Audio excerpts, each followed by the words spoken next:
sana selesai. Seru.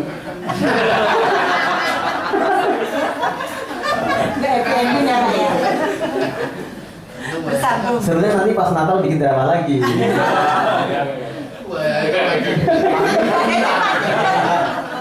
Jadi buaya. Terima kasih buat kekompakannya. Tepuk tangan bagi Tuhan. Pada waktu itu berkatalah beberapa ahli Taurat dan orang Farisi kepada Yesus. Ahli Taurat dan orang Farisi. Iya, bukan pispot ya. Pispot. Ada 613 perintah Allah. Jadi orang yang taat tetapi tidak menjiwai apa yang mereka taat itu. Pokoknya kalau dosa seperti ini berarti hukumannya seperti itu, dendanya seperti itu, bayar.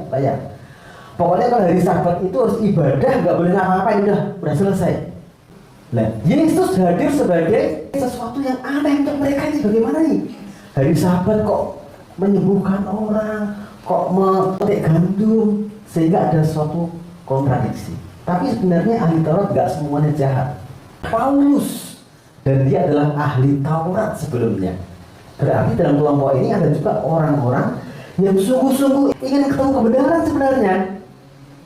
Ada Nikodemus, guru, bagaimana ya kok orang lahir kembali itu maksudnya apa? Berarti ada juga mereka yang sungguh-sungguh pengen ngerti, saudara-saudara.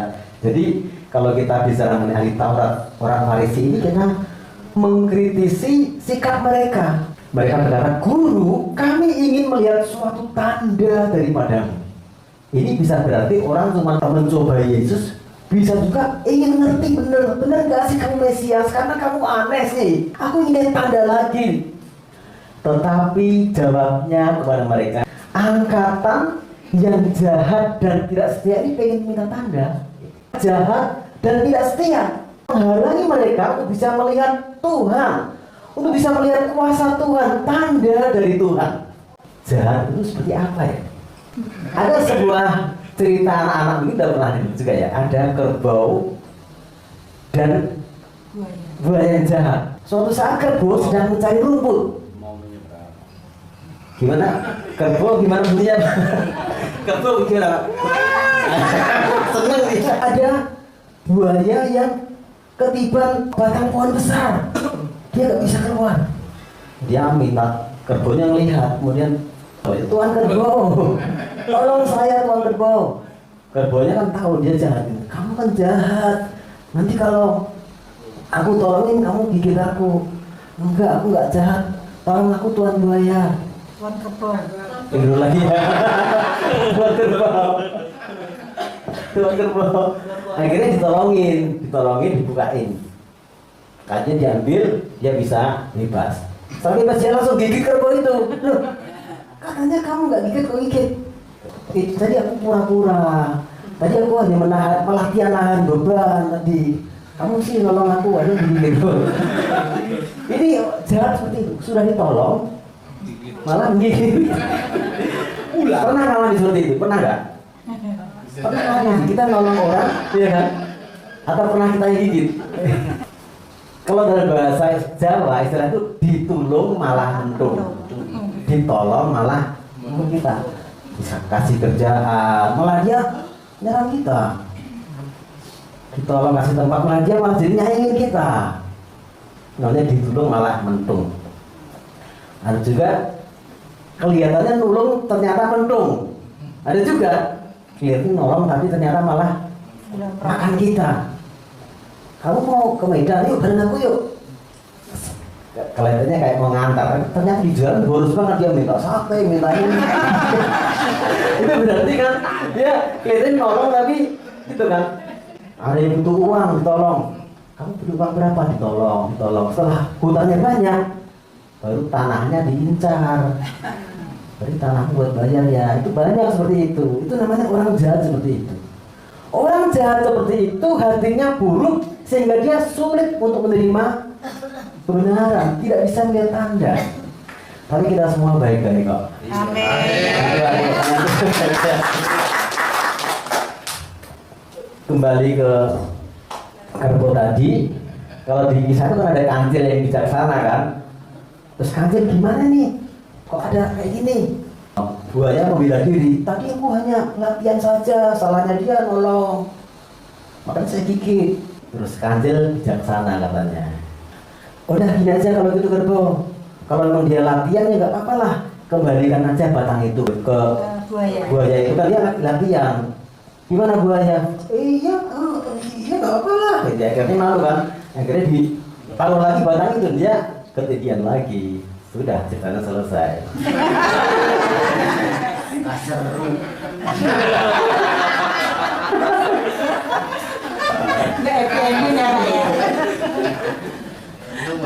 Sebenarnya nanti pas Natal bikin drama lagi.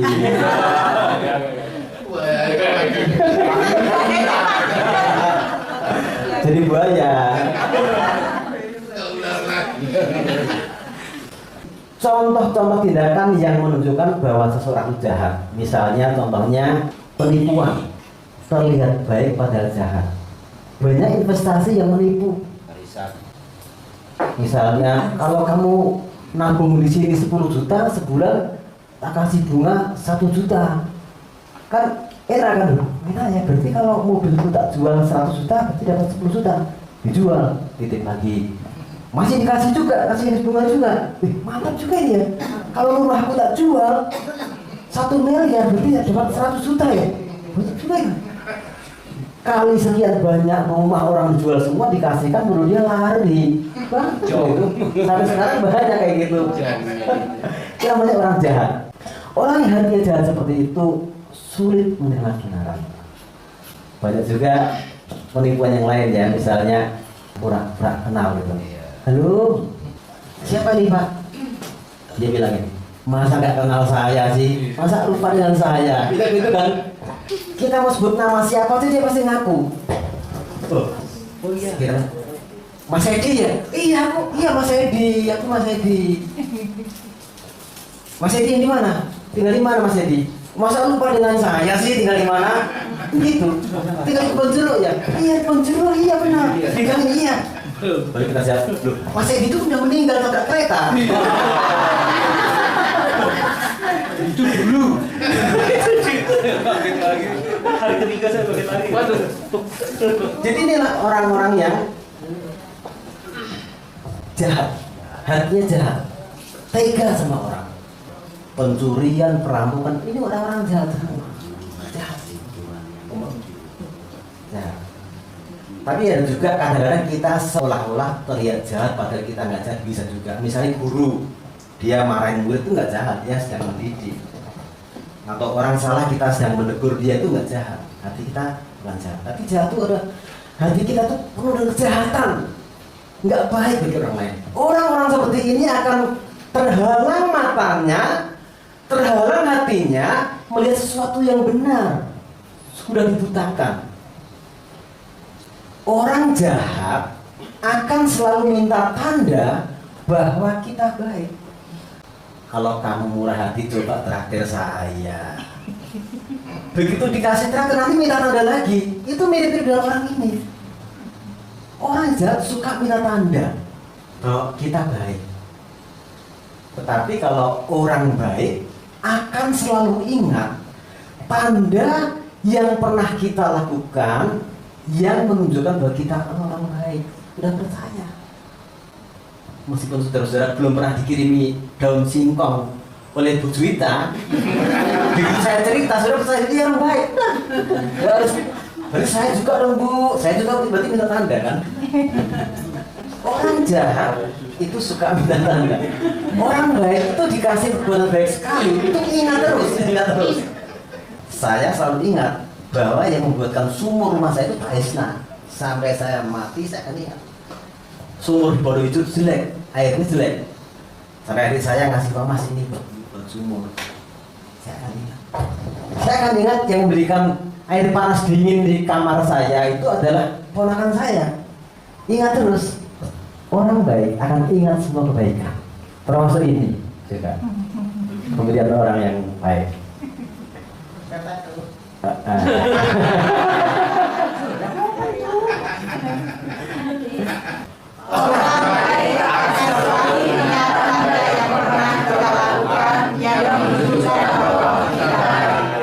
Kita selalu berbuat baik kita nggak berbuat baik, dia marah, itu berarti orang jahat. Itu sebabnya Tuhan beritahu bahwa angkatan yang jahat dan tidak setia ini tidak akan melihat tanda. Angkatan yang tidak setia ini bukan hanya mengkritisi para ahli Taurat dan orang Farisi, tapi angkatan semua bangsa Israel katakan tidak setia. Orang yang setia tidak akan selalu minta tanda kepada pasangannya untuk menunjukkan bahwa pasangan itu. Jadi saya setia tidak menuntut Bu ini setia. Karena dia pasti setia sih. Ini setia mulai diri kita loh, bukan karena orang lain. Masnya ini setia ya. Setia apa? Setia lah. Istrinya masih muda tadi kayak gitu. Setia. Istrinya setia banget ya. Ya biasa lah, suaminya masih ganteng, mobilnya bagus. Ini belum teruji kesetiaannya. Ini yang saling jatuh cinta, belum kesetiaan. Berjanji boleh, terbukti kesetiaannya. Nih, saya tahu. Kalau suami sakit, istri seperti itu. Kalau istri sakit, suami gimana Pak Daniel? Sama kan? Banyak juga suami yang setia. Ini ada suami yang menggendong istrinya, lumpuh tuh gendong nak jalan-jalan, 72 tahun menikah. Angkatan yang jahat dan tidak setia ini adalah jarak dari Mesir ke tanah Kanaan ke Israel itu jaraknya hanya 740 kilo, 40 tahun berjalan. Dan banyak sekali mukjizat Allah diberikan kepada bangsa Israel.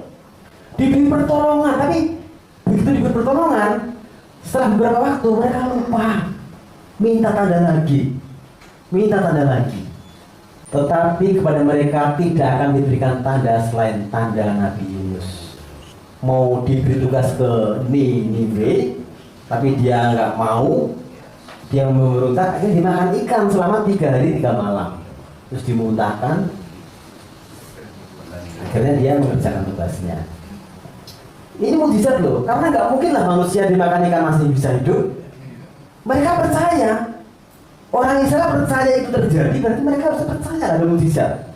Kadang kita kan berarti dalam ikan itu karena perutnya besar, ada kamar-kamarnya, ada kamar kosnya, ada yang baik AC. Enggak lah, pasti mereka dicerna lah. Gitu masuk kan dicerna kan itu. Tapi bisa hidup karena berarti itu mukjizat.